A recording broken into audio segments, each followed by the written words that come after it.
Dari Jalan M Sangji nomor 41 Yogyakarta 101,3 Star FM Inspiring Sound. Siang-siang gini kalau kita bicara tentang makanan akan lebih enak ya, karena menuju ke jam makan siang. Tapi di siang ini kita nggak akan bahas tentang bagaimana menu makanan yang pas untuk makan siang, alias daftar list lokasi yang untuk makan siang Star Lovers. Tapi makanan sendiri adalah kebutuhan dasar manusia. Dan bagaimana awareness kita terhadap makanan yang akan masuk ke tubuh kita ya, agar semuanya bisa diolah dan memiliki metabolisme yang cukup gitu ya. Salah satunya adalah awareness terkait dengan keracunan. Pernah dengar nggak sih keracunan makanan nih Star Lovers? Nah, di siang hari ini cegah keracunan makanan dan penanggulangannya bersama dengan Dinas Kesehatan Kabupaten Sleman, Daerah Istimewa Yogyakarta.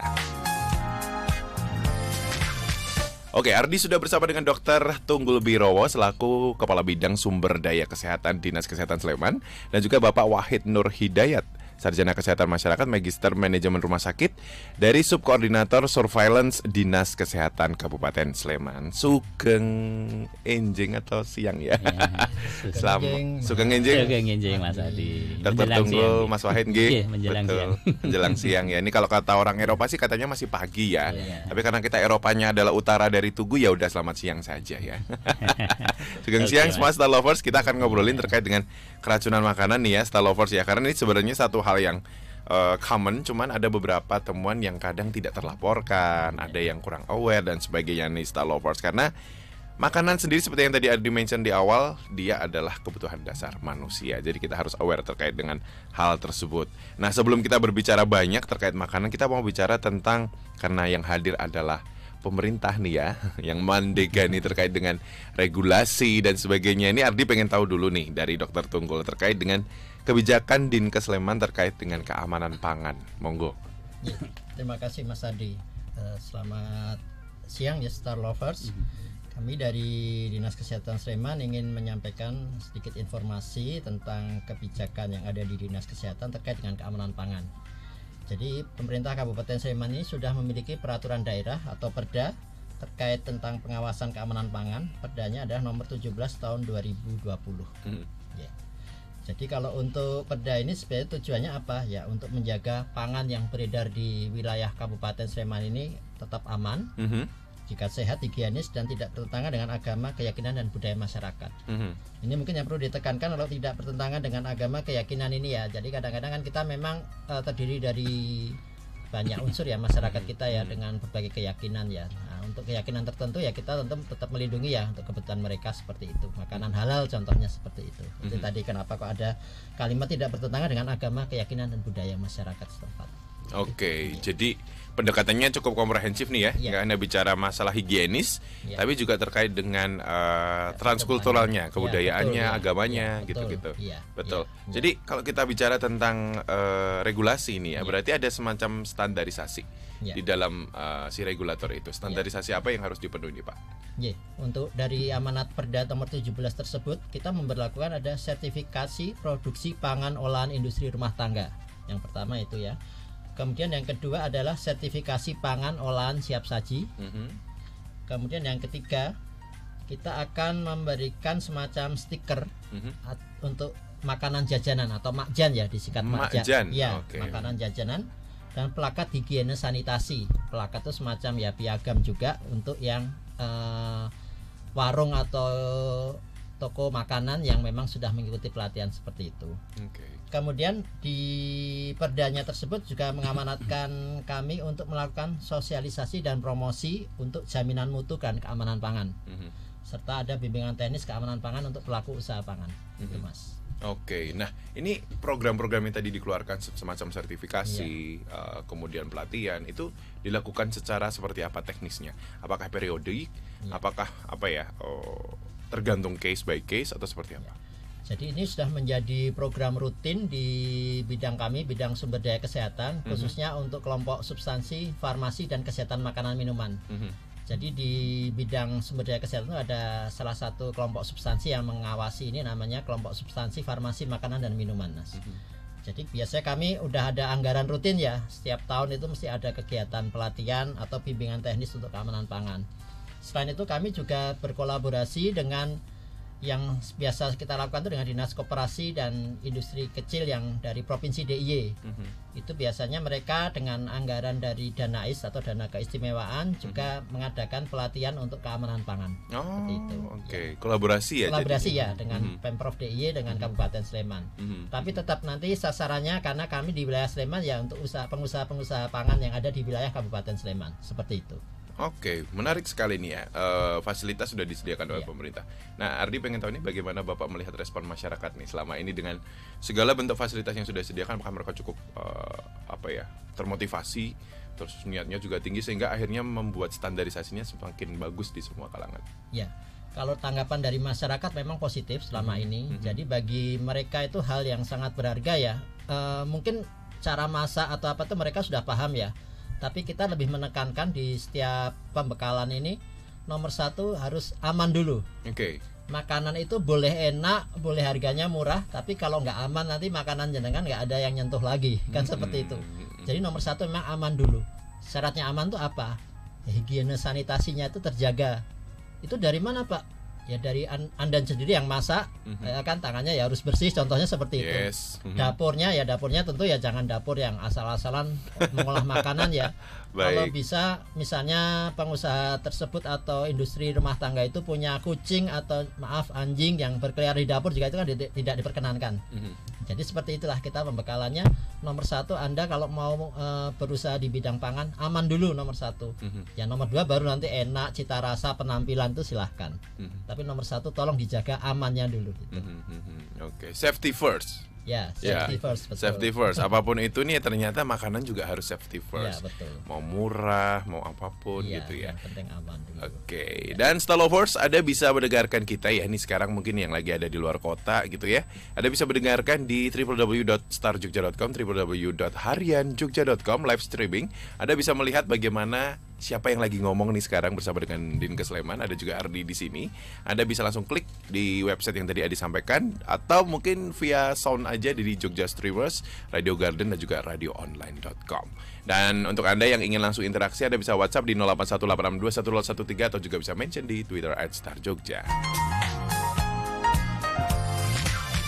Oke, kalau kita sekarang bicara tentang segala bentuk standarisasi gitu. Nah, Dokter Tunjung, ini kalau kita bicara tentang standarisasi, apa sih sebenarnya yang jadi obstacle ya atau apa ya penghambat selama ini sehingga masyarakat itu terutama produsen aware bahwa itu hal yang memang harus dilakukan? Ya, terima kasih Mas. Jadi yang menjadi penghambat sebetulnya mereka pertama mengira kalau untuk mengurus sertifikasi itu harus bayar, tapi ternyata tidak. Kita free. Basicnya mikir dulu. Iya. Wah, jangan-jangan aku nanti udah usahaku nih kecil masih baru merintis, masa nanti untuk perizinannya harus bayar. Jadi kita tegaskan kita free ya. Tidak ada membayar sepeser pun. Jadi tinggal mendaftar ke Dinas Kesehatan. Ini tadi kan kalau untuk sertifikasi ada dua macam ya Mas. Yang pertama sertifikasi produk pangan olahan industri rumah tangga. Ini kriterianya adalah kalau kemasannya itu kadaluarsanya minimalnya 7 hari. Baik. Contohnya makanan kering atau keripik gitu itu kan bisa 7 hari lebih ya. Betul. Itu nanti pakai sertifikasi produksi pangan untuk olahan industri rumah tangga atau IRT. Nah, yang kedua ada sertifikasi pangan olahan siap saji. Ini artinya kayak yang catering langsung kita konsumsi ya. Jadi dimasak pagi tersaji hidangannya siap dimakan seperti itu. Nah, ada dua. Kalau untuk yang pertama industri rumah tangga itu kita namanya SPP PIRT. Namanya sertifikasi produksi pangan industri rumah tangga. Ini nanti ada bisa mengurus secara online atau mau datang ke DPP PMT ya. Jadi kalau kita ada namanya Dinas Penanaman Modal. Baik. Dan perizinan terpadu satu pintu. DPM PTSP. Itu langsung ke sana bisa. Yang kedua tadi sertifikasi pangan olahan siap saji, ini namanya sertifikat layak higiene sanitasi atau kita singkat SLHS. Ya, itu ada dua macam itu. Jadi nanti memang kembali lagi kendalanya apa ya? Biasanya mereka pertama mikir wah harus bayar berapa? Ini gratis. Ya. Baik, itu yang ditekankan ya Star Lovers ya bahwa segala bentuk fasilitas yang tadi disampaikan, sertifikasi semuanya adalah gratis disediakan oleh langsung pemerintah. Jadi tidak ada alasan ya sebenarnya untuk tidak sertifikasi karena itu sebenarnya lebih ke ini juga keamanan dan juga menjaga standarisasi gitu ya, sehingga nanti makanan Anda juga akan lebih bisa dipercaya oleh masyarakat. Nah, kita akan banyak ngobrol lagi nih Star Lovers ya, sebenarnya berbicara mengenai tentang bagaimana nih upaya yang bisa dilakukan masyarakat agar dia bisa memfilter mana yang sebenarnya makanan ini cukup safety atau tidak safety. Ada Pak Wahid nih ya, yang kita akan ngobrolin terkait tips mencegah keracunan makanan nih. Nah ini kalau kemarin kan ada beberapa berita segala macam, termasuk di Sleman ada kejadian yang wow. Ya sebenarnya mungkin beberapa kali juga ada kejadian ya Pak, tapi memang ini momentumnya agak pas juga nih. Ini bagaimana Bapak menyikapi ada kejadian kemarin nih? Sebelum ke tips nih. Ya, terima kasih Mas Ardi dan Star Lovers. Selamat siang juga. Ya, terima kasih. Tadi sudah disampaikan terkait Mas Adi, pangan adalah salah satu kebutuhan dasar ya Mas Adi ya. Ya ini menurut Maslow juga masuk kebutuhan dasar. Ya, kebutuhan yang lain rasa aman dan sebagainya ini juga merupakan kebutuhan dasar. Namun demikian, terkait dengan keracunan ini juga menjadikan kewaspadaan kita. Ya. Ya ini kalau kita bicara terkait dengan keracunan pangan, ini menurut Permenkes nomor 2 tahun 2019. Ini di sini tertulis kejadian luar biasa. Ini kalau keracunan pangan itu bisa bila ditemukan 2 orang atau lebih, ini sudah masuk KLB Mas. Atau 2 atau lebih? Iya, 2 atau lebih ya. Iya. Tadi juga harus memenuhi unsur Mas. Jadi WTO. Iya. Waktu, tempat dan orang. Oh, baik. Waktu? Ya, waktu. Hampir sama ya. Jadi pelaksanaannya waktunya hampir sama. Ya katakanlah nanti 1 jam itu hampir sama, karena kan nanti pas katakanlah pas hajatan, pas undangan dan sebagainya, tempatnya ya harus sama juga, mungkin di tempat pertemuan atau tempat syukuran dan sebagainya. Orang ya, orang ya tidak sama Mas, sama nanti kembar namanya. Iya maksudnya dong. Ya yang kembar aja nggak sama ya Pak? Iya, aja nggak sama. Dia orangnya ya banyak situ ya, jadi kan memenuhi unsur itu. Jadi kalau namanya KLB harus memenuhi WTO tadi, waktu, tempat dan orang. Ya, kebetulan memang di Kabupaten Sleman ini beberapa waktu yang lalu memang ada beberapa kasus keracunan ya. Iya kita sudah kita tindak lanjuti bersama dengan Dinas Kesehatan, dengan Puskesmas, ya ini dengan stakeholder yang lain Mas. Ya ini juga kita sudah turun ke lapangan, yang intinya sudah kita tindak lanjuti. Ya. Kemudian terkait dengan keracunan makanan ini, memang upaya-upaya kita yang harus kita tekankan, yang pertama memberikan pertolongan Mas. Ya jadi di mana di situ ada keracunan makanan, yang penting kita harus membawa ya yang bersangkutan ke Vaskes, fasilitas kesehatan yang terdekat tentunya ya. Ya jadi itu ada terdekat, baik itu mungkin klinik, puskesmas atau mungkin rumah sakit, dibawa saja. Karena intinya untuk segera mendapat pertolongan biar tidak terjadi hal-hal yang lebih lanjut atau yang lebih parah.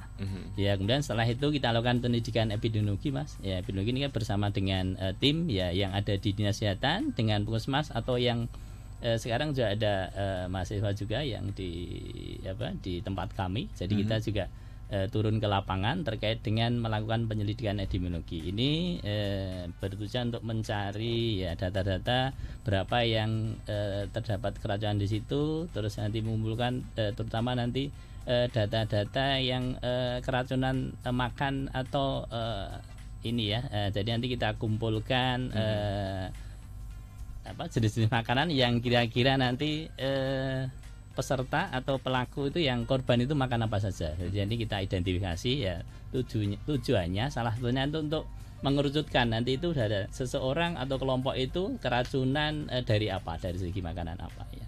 Setelah itu nanti sampel kita amankan, nanti kita kirim ke Balai Laboratorium Kesehatan yang ada di Jogja Mas. Ya untuk ya. Jadi selain nanti sudah mengarah mengerucut ke jenis makanan apa, nanti untuk tindak lanjutnya nanti dipastikan di labnya. Baiklah. Jadi memang berbicara tentang keracunan ini kan perlu banyak kajian ya Pak ya. Tadi WTO ya. Waktu, tempat dan orang. Bersama dan kemudian mengakibatkan hal yang sama gitu ya. Terus dilakukan kajian yang lebih dalam lagi. Jadi kita nggak bisa isi itu judging juga nih ya, Star Lovers ya, bahwa oh ini karena apa nggak bisa juga gitu ya. Kalau ternyata yang muntah cuma 1 ya berarti memang belum makan aja, dianya kaget ya, dapat sambal mungkin ya. Baik Star Lovers, masih panjang nih ya obrolan Ardi dengan Dr. Tunggul dan juga Pak Wahid nih. Star Lovers bicara tentang cegah keracunan makanan dan penanggulangannya. Anda bisa bergabung di WhatsApp di 0818621013 atau juga bisa langsung komen di Instagram di @starjogja. Satu lagu dari miliknya Fauzia, Rest in Peace.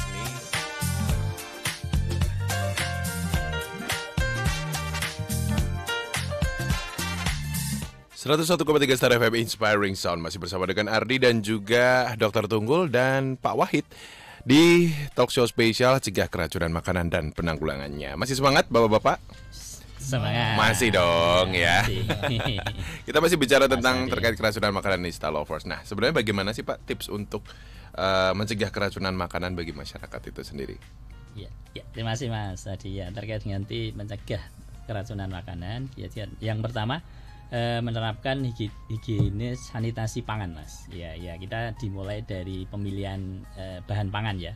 Jadi yang tentunya yang kita pilih yang baik-baik ya. Jadi katakanlah ikan ya yang cari yang segar, jangan yang berbau amis atau mungkin sedikit nyengat dan sebagainya. Buah juga kita cari yang buah juga yang segar, jangan keriput dan sebagainya. Sama sayur juga. Jadi diawali dengan pemilihan makanan. Kemudian yang kedua pengolahan juga kita harus menerapkan higienis juga ya. Jadi tempatnya harus bersih, kita dahulu juga harus cuci tangan, sayur, buah juga harus selalu kita cuci tangan. Ini salah satunya menerapkan higienis sanitasi pangan itu ya. Kemudian yang kedua melarang mengkonsumsi pangan yang diduga penyebab keracunan. Ya, dalam ini tatkala kita mau menghidangkan, sebaiknya kita cek ya, kita lihat dulu, kita bau apakah ada dari jenis makanan yang dihidangkan itu ada yang tidak sesuai ya, mungkin ada yang menyengat, ada yang berlendir dan sebagainya. Itu salah satu mencegah. Jadi sebelum makanan kita sajikan, kita hidangkan, itu kita lihat, kita cek barangkali ada satu dua atau jenis makanan yang tidak sesuai, ada yang mencurigakan. Jadi biar tidak terjadi keracunan dan menyebabkan wabah ya. Dan yang selanjutnya kita kalau ada terbukti kiranya nanti ada ke arah ini potensi keracunan, kita tarik aja makanannya. Jadi tidak usah kita sajikan ya. Jadi mungkin harus kita perlu kita musnahkan ya. Jadi biar nanti kalau kita kasihkan ke belakang, mungkin ada orang yang tahu-tahu datang makan ya juga berefek. Jadi kita singkirkan ya, yang lebih baik kita musnahkan. Ya, baik. Ya. Itu menjadi strategi ya Pak ya untuk mencegah terjadinya keracunan makanan. Nah, kalau kita berbicara mengenai ini, ada yang bertanya nih Pak, ada di Domustiko, adakah update terkait dengan kejadian kemarin? Ini dia nggak nyebut brand ya, cuman adakah update tentang keracunan kemarin, penyebabnya apa sebenarnya? Dari Mas Dido di Instagram. Oh iya.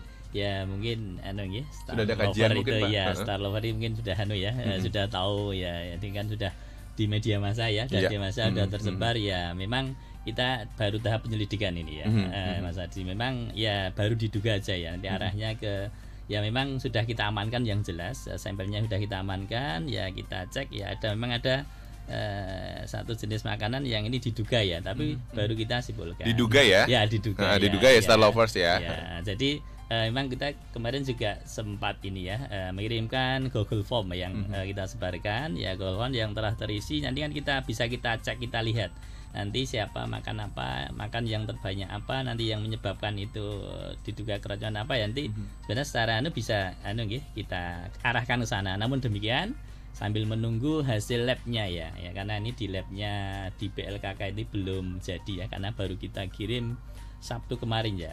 Jadi ya ini menunggu 12 sampai 15 hari kerja Mas Adi. Gitu Mas Adi. Oke, masih terus dilakukan kajian, diduga dari salah satu makanan betul. Tapi kita tidak bisa menyimpulkan sekarang. Ya, seperti itu. Terima kasih Mas Dido. Ada juga nih dari Ani Pak, ini bertanya, kalau lagi ada hajatan dan ada aktivitas masak bareng, apa yang harus diperhatikan supaya tidak menimbulkan masalah keracunan? Rewangan nih Pak, nih kan rewangan. Dan apa sih sebenarnya yang oke gitu ya, standarisasi dalam rewangan agar tidak menghasilkan makanan yang beracun? Baik, mungkin saya coba bantu jawab ya Mas Arify ya. Jadi kalau kebiasaan kita memang kan bagus ya, gotong royong masak di kampung, guyup untuk membantu ada yang punya hajat. Tapi memang yang pertama harus kita ingat, makanan itu akan dikonsumsi jam berapa. Misalnya kita masak ini untuk sarapan kan berarti pagi kira-kira jam 7 atau jam 8 pagi sudah siap dihidangkan dan siap disantap. Betul. Nah ini masak pagi itu nggak masalah. Jadi misalnya habis sholat subuh gitu ya, terus masak gitu kan waktunya masih efisien ya, aman batasnya. Tetapi kalau kita masak pagi kemudian tahu ini akan dipakai untuk makan siang, nah ini harus hati-hati. Karena apa? Sebetulnya standar makanan yang siap saji itu aman dikonsumsi di suhu ruangan itu idealnya dalam kurun waktu 4 jam. Oke, 4 jam ya Pak? Ya, jadi begitu matang matang jam 8 ya paling enggak jam 12 siang itu sudah dikonsumsi. Sebetulnya di atas jam itu masih bisa, tapi mungkin makanan perlu dipanaskan lagi. Ya, seperti amannya seperti itu. Jadi mungkin paling gambaran gampangnya kita kalau di hotel kan standar sarapan tuh dari jam 6 pagi sampai jam 10 pagi. Benar. Kenapa hotel kok menerapkannya 4 jam? Ya karena itu mereka tidak mau ambil resiko sesudah jam 10 dikonsumsi itu apakah masih aman atau tidak. Jadi ya tadi sebetulnya standar paling gampang kita ambil 4 jam kira-kira. Jadi kalau strategi rewangan tadi ya misalnya ibu-ibu mau masak, ini harus tanya dulu ke yang punya gawe. Ini mau dimakan kapan Bu? Oh kira-kira masih nanti siang Mbak, jam 12 atau apa ya. Masaknya jangan pagi-pagi, mungkin masaknya untuk hal-hal yang lain dulu pagi itu. Seperti itu. Jadi usahakan ya 4 jam, 5 jam gitu itu masih masuk lah ya untuk keamanannya ya. Tapi kalau udah 6 jam lebih gitu ya kita mohon maaf harus hati-hati ini. Betul, harus dicek juga ya. Betul. Jenis makanan yang akan dimasak yang akan bertahan sekian jam itu. Ya. Sih bener banget ya, bener. 4 jam tuh ya waktu safety-nya ya. Safety-nya dan yang lain kan masih banyak dikonsider ya itu ya. Itu kan udah jadi standar bakunya di hotel ya. Di Jogja kan banyak hotel ya, itu mesti sarapannya itu dari jam 6 sampai jam 10. Kenapa hanya 4 jam ya? Karena itu 4 jam itu waktu yang ideal untuk kita mengkonsumsi makanan siap saji. Baiklah, oke, itu tadi Ani yang sudah bertanya ini terkait dengan rewangan itu tadi ya.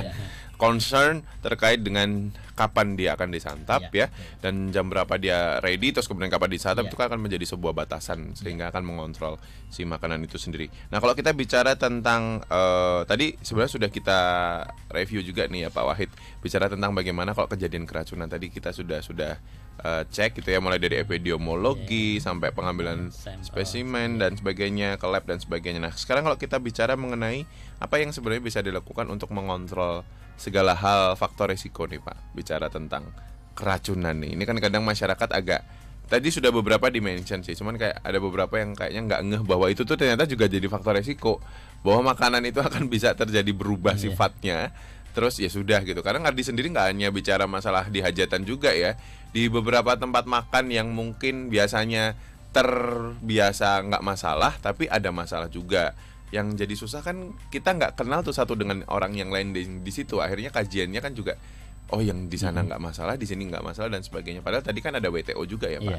Nah bagaimana kita agar tahu ini resiko dengan atau tanpa hajatan datang ke tempat makanan kayak gitu tuh apa nih Pak yang bisa dilakukan nih? Oh iya, terima kasih Mas Hadi ya. Terkait dengan itu kita sebenarnya harus memberikan ini Mas ya, kayak edukasi, penyuluhan terkait dengan informasi. Kira-kira ada dugaan keracunan makanan itu seperti apa ya? Ya, jadi kan salah satunya tadi juga ya dengan WTO tadi ya. Jadi ada dua atau lebih ya itu terjadi keracunan atau diduga, itu kan menjadikan kewaspadaan kita ya. Itu salah satunya berikan informasi keracunan itu seperti apa ya, cara salah satunya seperti itu.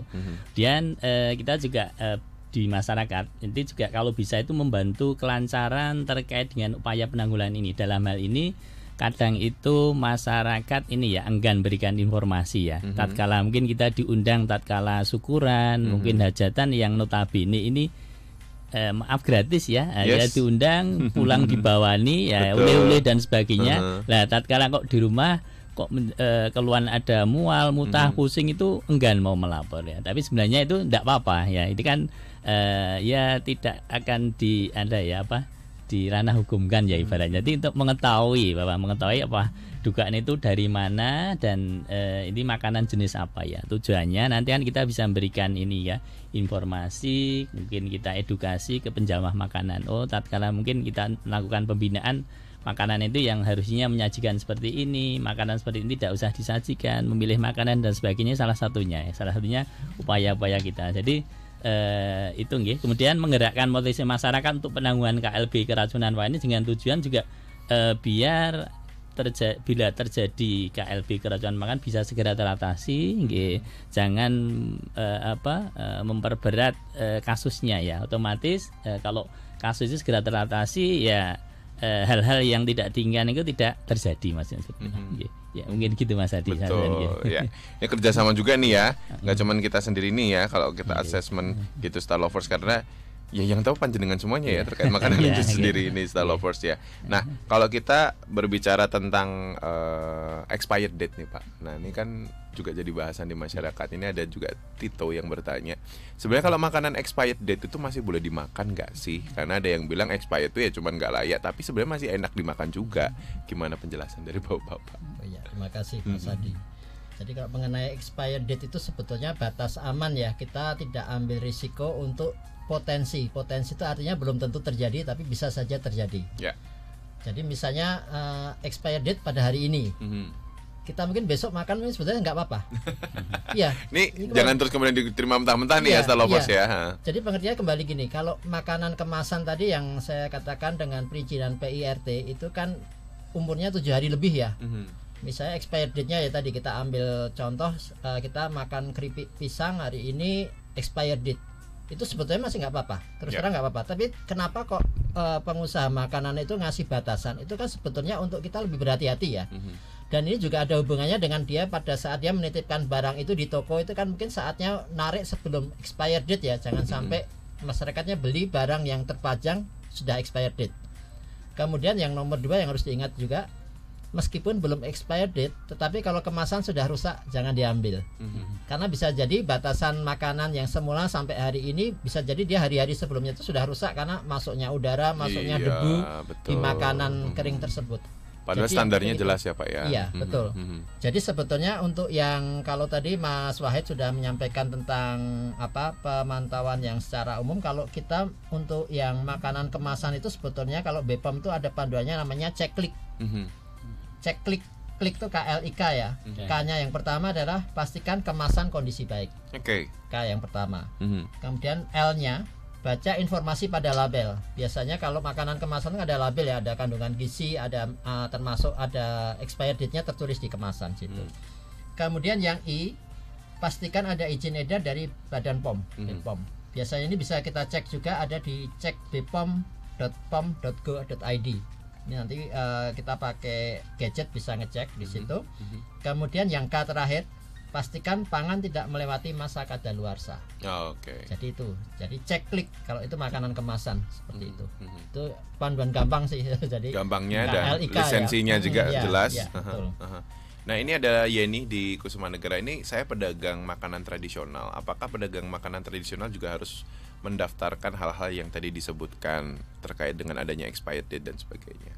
Ya, kalau untuk makanan tradisional contohnya yang memang siap dimakan saat itu ya jajanan pasar lah ya, kita istilahnya seperti itu ya. Yang cuma berapa jam ya? Betul, karena jajanan pasar juga usianya kan nggak sampai 24 jam ya. Ini nanti bisa pakai sertifikat layak higiene sanitasi atau SLHS.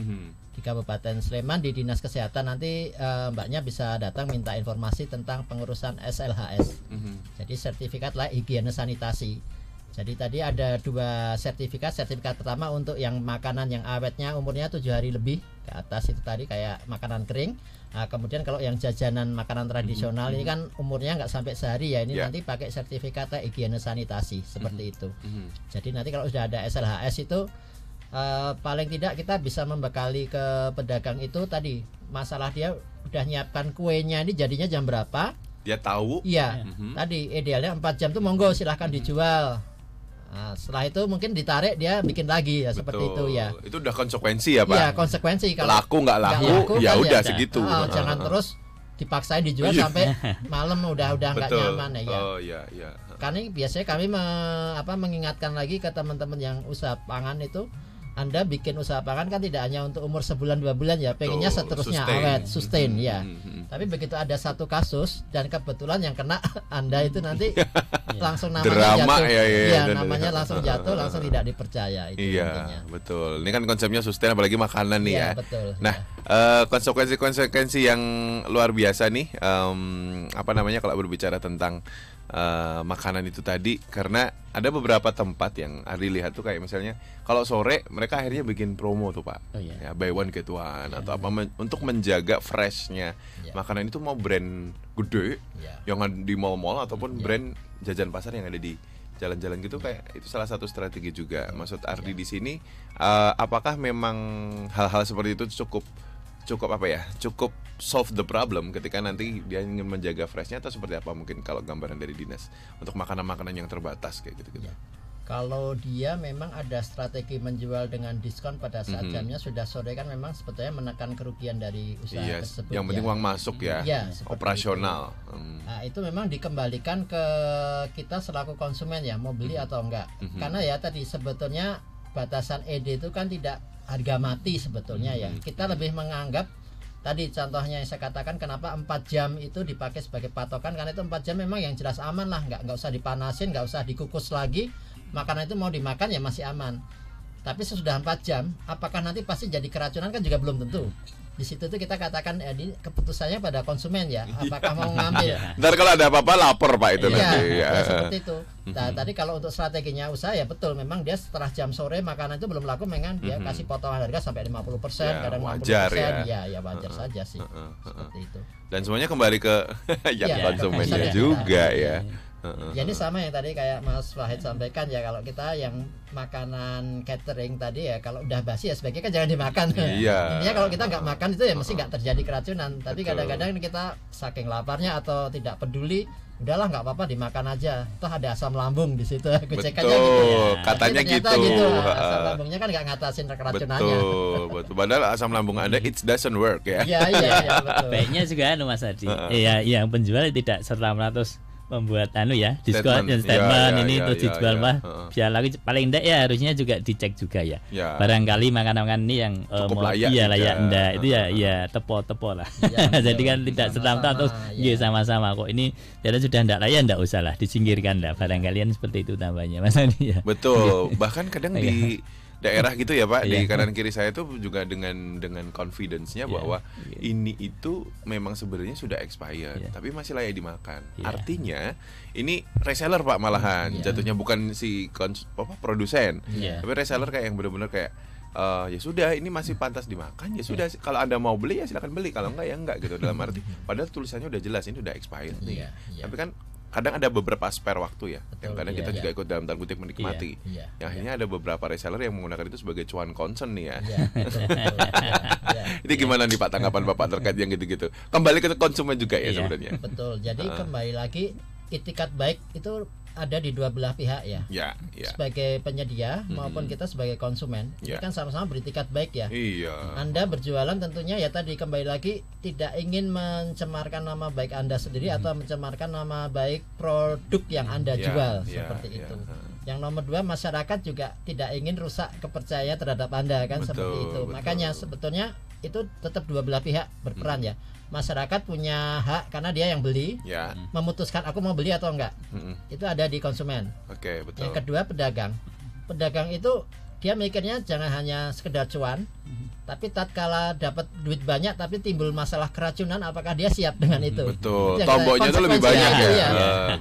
Nama baiknya itu yang lebih mahal saya pikir daripada uang yang dia dapat, seperti itu. Kepercayaan juga itu lebih mahal daripada uang yang dia dapat, sepertinya gitu intinya. Betul. Yang terkadang mungkin orang agak lupa ya Pak, konsepnya BU Pak. Betul butuh uang. Butuh uang, reseller ya. Resikonya lupa padahal tomboknya berlipat-lipat. Ini agak serem juga sih. Ini memang tidak bisa kita menyalahkan salah satu pihak ya, karena di situ sudah ada agreement. Ya, agreement Anda udah tahu bahwa itu makanan yang sudah out of date ya. Terus kemudian panjenengan dahar ya di situ. Ya sudah. Segala konsekuensi siap untuk dinikmati juga di situ Star Lovers. Karena bicara makanan ini memang concern banget ya, apalagi expired date gitu ya Star Lovers ya. Dan kemudian ini bicara tentang peran serta orang dan atau masyarakat nih dalam upaya penanggulangan keracunan pangan nih. Ini ada nggak sih semacam kayak program atau strategi yang dilakukan oleh dinas?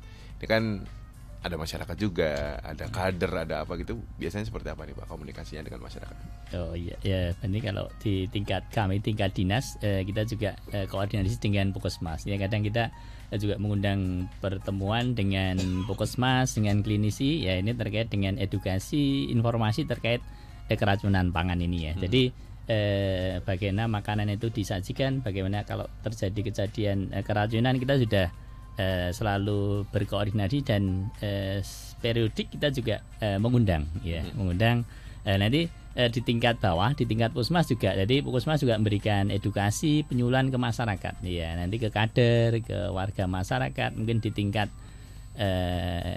dusun, Dasa Wisma, di PKK itu salah satunya untuk mencegah terjadi keracunan pangan ini kaitannya Mas ya.